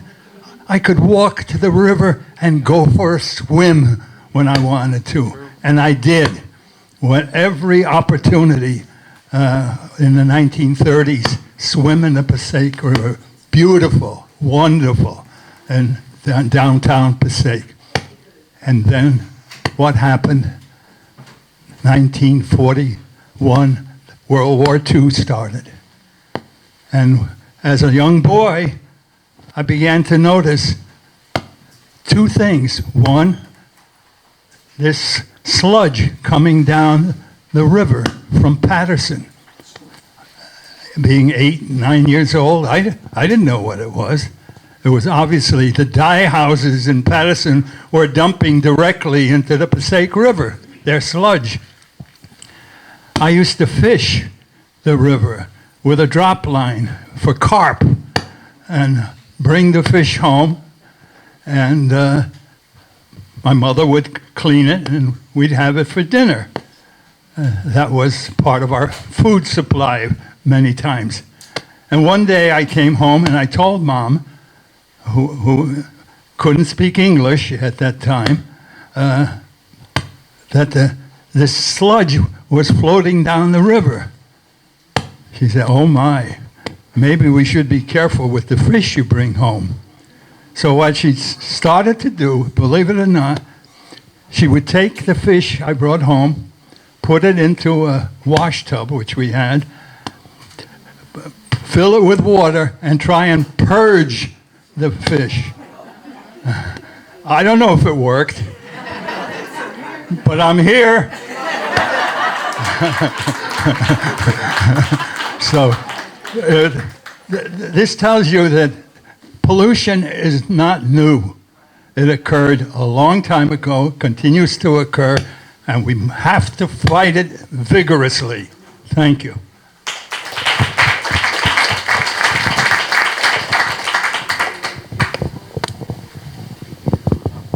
Is this on? Yeah, I want to say a few things. Okay, we have all this nice group here and all these people that's putting stuff on the screens and stuff. It looks very nice. But putting something on a screen, I like to see something be done. On a screen does not move me. Doing something moves me. That's how I feel and that's how I believe. Because I can write a book on that screen. You say, oh my goodness, there's Mickey Mouse. But to show me that you're going to do something and prove it to me, then I have your trust. Other than that, I'm a little leery of everything that's going on because I want people to work with the people, not to say they're going to work with them because I've seen it so many times. And if I see you do something for me, I'm going to cheer for you. And that's always going to work for me, and that's how I'm going to be satisfied with me and my people. Thank you. Hi, everybody. Some of you know me, some of you don't. My name is Marcy. I live on this Superfund site. I lived there all my life. Been there, played in it, done it all. I'm still alive, thank God. Thank you all for your support, first of all, for all of us. It takes a lot to trust. And I'm over 50 now. And to trust the people, it's very hard. Because you trust them in one hand, they stab you in the back in the other. So for all yous to be here, we appreciate it. And if I feel you see me a little leery, it's just because I take it all in, and it takes a while to trust people because people always stepped on us. They were here for us, and they stepped on us. State of New Jersey, everybody, you know, the town and everything else. But growing up, as you were talking about racism and stuff, when you go to school, I look white, then I look Spanish. Nobody knows what I am. My brothers are dark, my sister's light. Been called Jackson Whites and everything else. You deal with it. My grandmother always said, as long as you know who you are, that's all that matters, because it doesn't matter. So I work in town. I meet people. I tell them the Ramapo history. Don't tell them it's Ramapo yet. I just tell them the history. There was an 82-year-old man in Cupsaw who called us Jackson Whites, they're no good, and all this and that, da-da-da-da. Talked to the man for 3 months. The man comes back. I said, now I'm going to tell you where I'm from. He says, you're one of those people. You changed my life. I said, you don't know until you meet who you meet and tell them. I've been in Staten Island. I travel from Canada to Florida to Ohio doing powwows and represent Ramapo every day. So I meet my own people, and they're like, Jackson White. I'm like, all right, don't get mad. I'm going to explain to you what it is. If you can't explain to somebody what it means, they don't know. You know, they're being honest. Even some of my own in Staten Island I ran into. You got a gun, but you can't pull a trigger. You got to explain to them. And then once they know what it is, it's okay, it's fine. It's just, we got to go with the guns loaded, but not pull the gun first and listen to what they got to say. And Ed Lennox, I'm Mike Stefanchik's daughter. And I want to thank you for all the work you did to put the truth about us out there, because not everybody did. That man right there, he did a lot for our people. And he tells the truth, he tells it, and I always share, if you want to help, share his book, tell the people to come to our church. Our church is here, we welcome everybody. You won't see me much because I travel doing educational programs and things and teaching people on the history of our tribe, and my husband's from Long Island, New York Reservation, so we do that. But we're here to support everybody. If you have questions, please feel free to ask us. You'd rather hear it from us than the story. Z100 did a story on us years ago. We met them down the ball field and changed the whole thing because they all have 6 toes, this, that, da-da-da-da. But once they met us, they were like, oh, you're not them people. Yep, albinos and everything else. So, you know, it's hard to trust, but we thank you for all you're doing for us. And get your schools involved. You guys go to your councils, tell them you want the Ramapo history done in the school, because from kindergarten to 8th grade, there are programs that they have for us to educate your children. But what do? They pull people from Pennsylvania who are non-natives, and they tell stories. And then they all get paid all this big money for our history and don't tell the truth. My kids, 30, one's 15. They go to school, Columbus Day comes, I'm at the school because we have to discuss it and we tell the truth. So, you know, just please remember we're here. Any questions, ask us. Don't go out to the outsiders because we'll tell you the truth. And thank you all for your support. We really appreciate it here. And just keep telling our story. Thank you.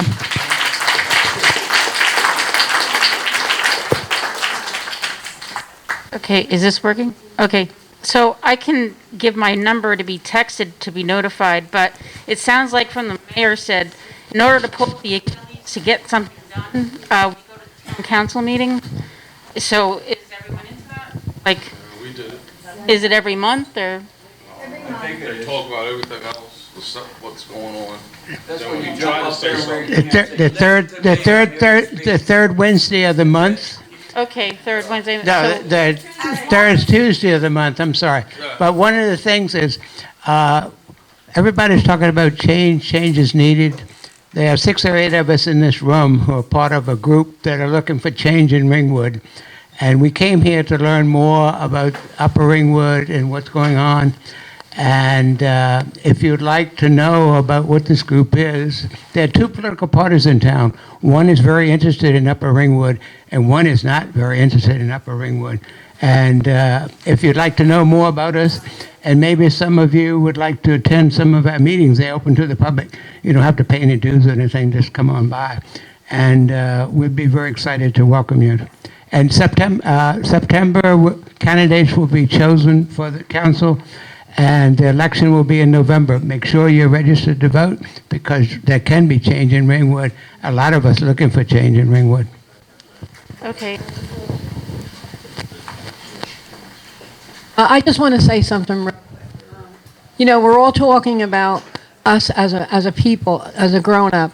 You know, but the one thing I wanted to point out too, because I personally was involved with, is our children. Do you know that as of today, our children are being called minies? And they're very upset over it. So the only thing I can say is, because I talk to my grandkids, you know, whatever, and I just tell them, you know, you have to overcome it, you know, life's not fair, that type of thing. But if you have children, it may be wise just to take a few minutes and talk to them and find out, are you treating everybody the way you should treat them? Because that's what we do with our children.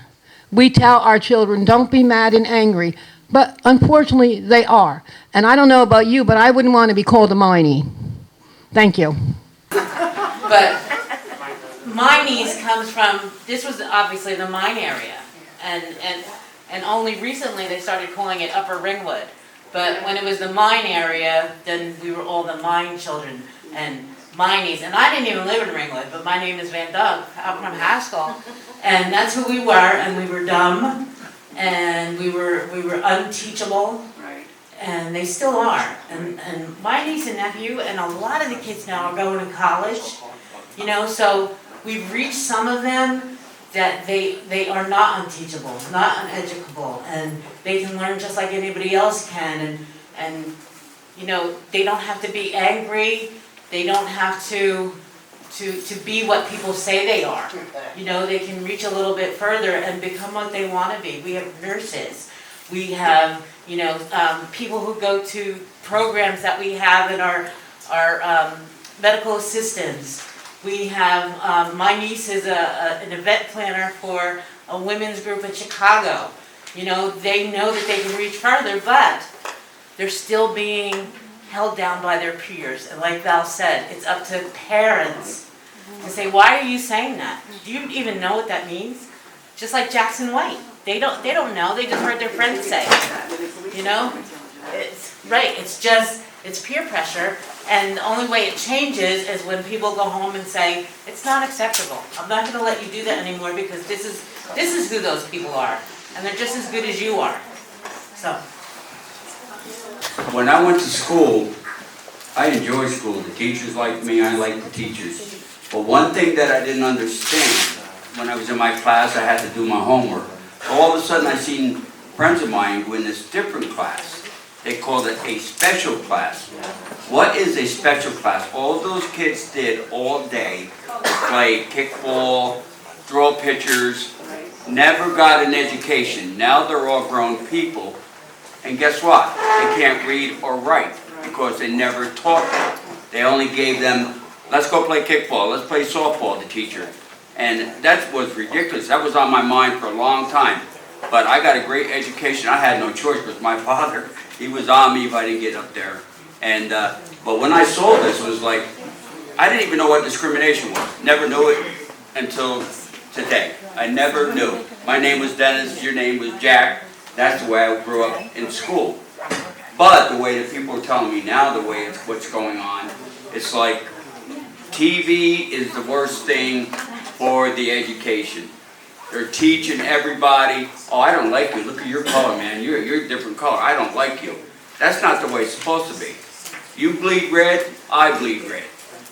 You die, I die. You don't live longer than me. You don't know. And that's how I feel. That's my opinion, though. But it's terrible. The TV is destroying our nation and our country. I cannot lie. I watch some of it most of the time. I get aggravated. I turn the TV off because it's all lies. And the worst people are news people. They're the worst. They'll take something like that and stretch it a mile. You know, I watch and I observe, and I'm like, wait a minute, you know, this is not true. It never happened to me. But no, we need to be educated a lot more too. That's the whole thing that the people need to be done. They gotta see the truth and be educated on the truth. Because you can tell them, you know, the sky's out there, and you got somebody comes in, no, there's no such thing as the sky. And they believe it. They'll believe it. But you gotta have the education. I believe in the education of everybody. Learning. Learning is how I learned, and that's how I became who I am. You know, I do very well, so I enjoy talking to the people and tell the people how I feel and how they should get themselves together and get up there where I'm at. Thank you. And I don't know if the parents realize this. First of all, when you go to the school for a meeting, sometimes the parents were with you, or they would ask me to go. But I don't know if anybody realizes that when you go into this room, they have a police officer in there. Sometimes they have two. So imagine, I felt very intimidated, so imagine how the kids feel, you know, wondering, oh my God, there's a police officer here. But this is what they do now, and I know it's because of terrorism, but you know, it's something to talk to your children about. Seriously, thank you. I'd like to echo some of what's been said recently about the schooling, especially when we think about approaching the contamination. The schooling is also extremely important, I think, having also gone through Ringwood schools. It's a real strange feeling to grow up and to make friends all across, you know, different neighborhoods, many of my friends from Upper Ringwood. And you slowly, you know, as I went to graduate school, I started to learn actually there's actually a war that's been going on. That's what Native American authors say, Black American authors say all the time, that the war started as soon as Columbus and his crew landed, and it's been going on ever since. And so the contamination is very much, it's all connected. It's part of the same thing. And then you realize that these friends that you had, there's this war being fought and you're on opposite sides. And it's really a strange feeling. I attended a lecture that Professor Lennon gave in 2013 before I started graduate school. And a comment there was talking about Upper Ringwood and saying, I hear that they don't like schools, or they're not a part of the schools. They don't take schooling seriously, and that really started to make me reflect on that comment. And what I started to think, I didn't comment at that time, but I was really thinking deeply. We never had any teachers from Upper Ringwood. We never had any school texts from Upper Ringwood. We had no lectures. We had no cultural value given to the Upper Ringwood. And all the kids, not all the kids, but many of the kids from Upper Ringwood were placed in the remedial classes. They were put in different sections.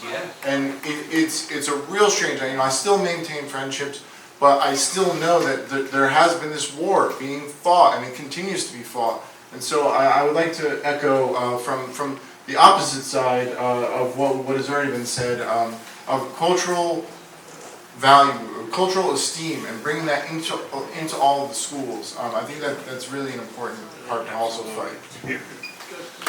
I grew up in Morris County, and I never knew about the Ramapo. I never knew about the dumping. I never knew about Ford Motor Company until I met Dr. Judy Zelikoff, February 2022, which will be 1 year. So I have been educated for 1 year. That's it, 1 year. How is that possible? I went to public schools in Morris County. I went to top public schools in Morris County. I knew nothing. I went to good colleges. I went to many colleges. I knew nothing about this. I'm an educated person. I'm an open-minded person. My mother taught English for 41 years. She didn't know. My family didn't know. My friends didn't know. I'm educating my family. I'm educating my friends. How do we get more people to know about this? I didn't know. I feel really ignorant. And I want to learn as much as I can, and I want to help as much as I can. Because How do we people get don't care. People didn't care.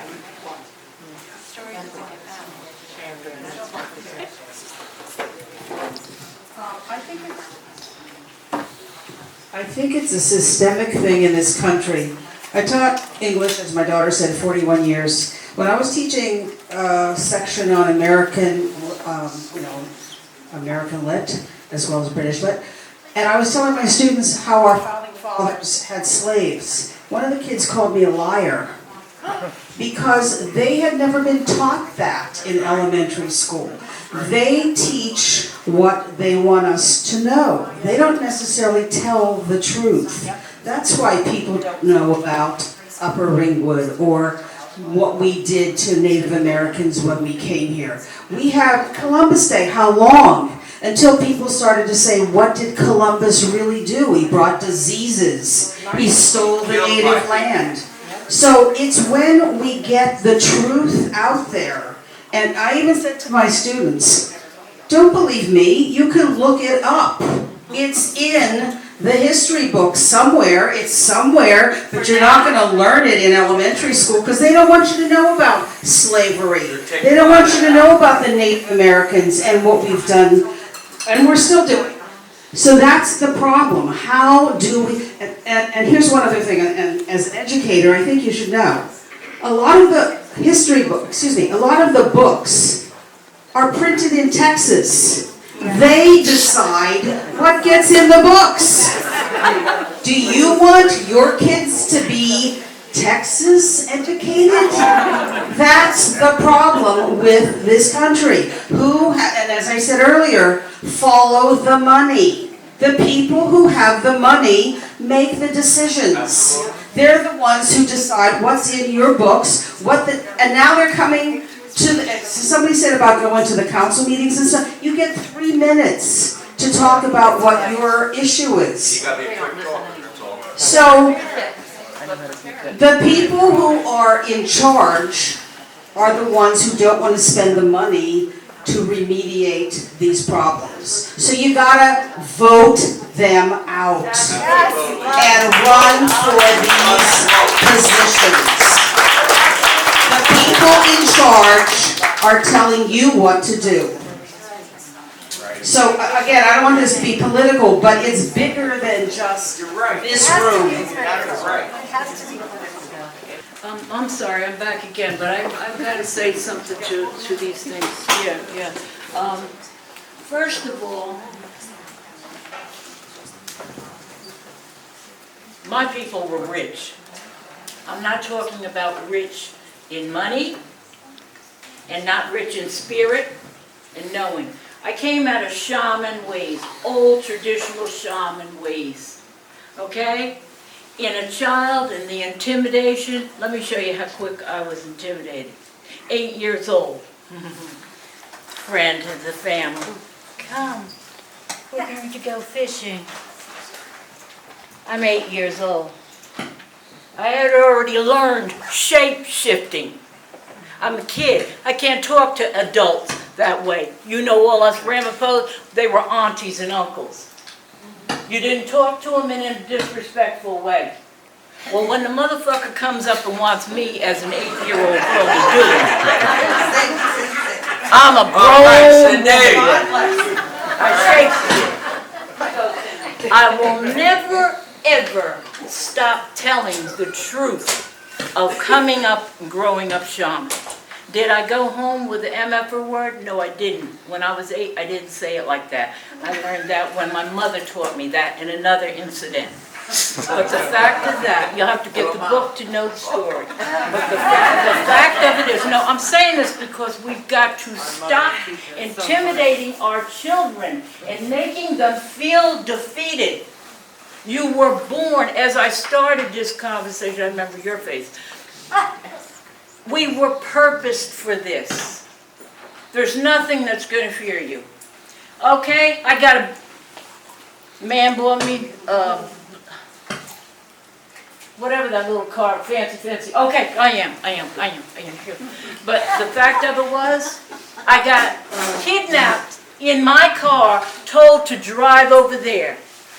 He made his big mistake. He told me to drive over there by Newark. I know Newark backwards and forward. Again, my family was rich. My name is connected down there. I just said to the man, now listen, before you get started with anything, and he's got a gun, before you get started with anything, let me just tell you a little quick story. My family is so-and-so, and I'm the baby at 13, and they like me best. So if anything happens to this little girl, now I'm grown, I'm 19, 20, we have got to stand up. And I say that to everyone. You've got to stand up. Somebody, we're old lady. Let some of them young boys come up in my face. I'll tell you some stuff about your little stuff and your big stuff, and I remember that stuff. You know what I mean? I do. You know what I mean? That's where we've got to bring ourselves back to. If you're gonna be, I don't want to use the word, but some of you will know, meow, meow, and you just want to walk around like that, do it. But that's some bullshit. You're all going to be damaged that way. Teach your children to stand up. Teach your children to tell you. Don't say hello to the lady. Don't say hello to me until you, the mother, have acknowledged it. I'm sorry, I'm going home because I could talk more, but...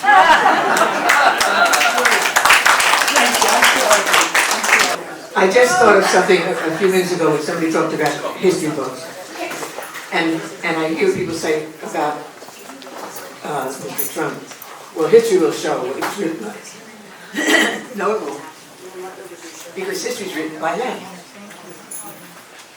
When I was first involved with the poverty program, my first job, and I have to tell you, I grew up all white neighborhood. I never had a dialogue with a person of color in my life until I went to college. And I was so shocked, like, my God, I'm talking to a Negro. And then I met Tom Gregory, some of you will remember him. One of the smartest people I ever met. And he was such a brilliant teacher, because he would teach by asking you a question. And he said to me one time, Karen, I have a question for you. And I said, what's that? He said, do you think that the accomplishments of black people were left out of history books by mistake, or was it a conspiracy? And this innocent little white girl, who knew nothing, I said, oh, I don't understand, that's a hard question. I mean, a conspiracy brings to my mind that a group of people sat around the table and talked about this and decided to leave it out, made a conscious decision among these old, rich white guys. Don't talk about anything they did. Never mind George Washington Carver. Never mind that, never mind that. So the history books are so distorted, and now they're the big fight is over critical race theory. Our children are entitled to know the truth about our history, and not the sugar-coated white version by the rich or white man, making legislation that had nothing to do with it. But anyway, but the point is, it was a conspiracy. But I was so naive, I couldn't imagine that would happen. But it does happen, and it still happens, and it will go on to happen. You can bet your bottom dollar that 30 years from now, the history books are not going to reflect the truth about what we're going through now, and what we've been going through forever. And the shame that I feel about these people wanting to keep a secret from our children about slavery. Come on! Remember the picture you saw in the history books? There was the Indians bringing turkey, there was a big Thanksgiving dinner. There was a bounty on $50 a scalp for Indian scalps. Babies, they didn't care who. If they just wanted to annihilate all the Indians because they were blocking their development. And it's the old money thing. But their goal was to just completely demolish every Indian on this country. Okay, I've become a cynic in my old age. But